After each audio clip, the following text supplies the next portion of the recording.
প্রাণের আবেগে অনুষ্ঠিত হলো বর্ষবরণের শোভাযাত্রা।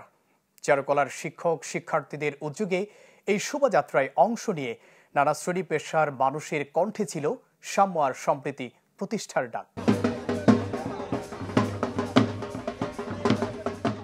রঙিন পরিচ্ছদে রঙিন সময়, প্রাণের আবেগে তাই নতুনের উচ্ছ্বাস। বৈশাখ বরণে এবারও বন্দরনগরীতে শোভাযাত্রাটি বেরিয়েছে চারুকলা ইনস্টিটিউট প্রাঙ্গণ থেকে। নানা বয়সী মানুষের সম্মিলনে যেন এক বর্ণিল ক্যানভাস। কম বেশি সবার হাতেই ছিল নানা রঙের নানা কথামালার ব্যানার, ফেস্টুন আর নানা ধরনের মোটিভ।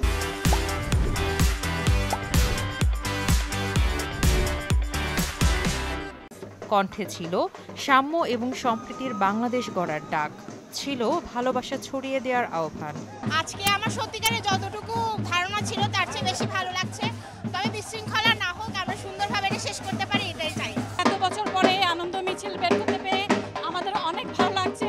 আমরা চাই একটা স্বাধীন দেশে স্বাধীন মানুষের মতো বাস করতে। এবছর আশা করি আমাদের বাংলাদেশ অনেক বেশি উন্নয়নশীল দেশে রূপান্তরিত হয়েছে, বাট আমি মনে করি উন্নত দেশে আমরা রূপান্তরিত হব। পয়লা বৈশাখ মানে আমাদের সবাই একসাথে মিলেমিশে আনন্দ উপভোগ করা, এটাই বাঙালি আমাদের গর্ব যে আমরা বাংলাদেশে জন্মগ্রহণ করছি। বাঙালি সংস্কৃতির সাথে নিজের বাচ্চাদেরকে নিজের ফ্যামিলিকে পরিচয় করিয়ে দেওয়া, এটাই উদ্দেশ্য। সবাইকে নববর্ষের শুভেচ্ছা, সবার মঙ্গল কামনা করি। কোনো মারামারি থাকবে না, অশান্তি থাকবে না, আমরা এক পরিবার এই বাংলাদেশে বসবাস করব, এই আশা উদ্দীপনা নিয়ে এই বাংলা নববর্ষ নতুনভাবে আমরা উদযাপন করছি।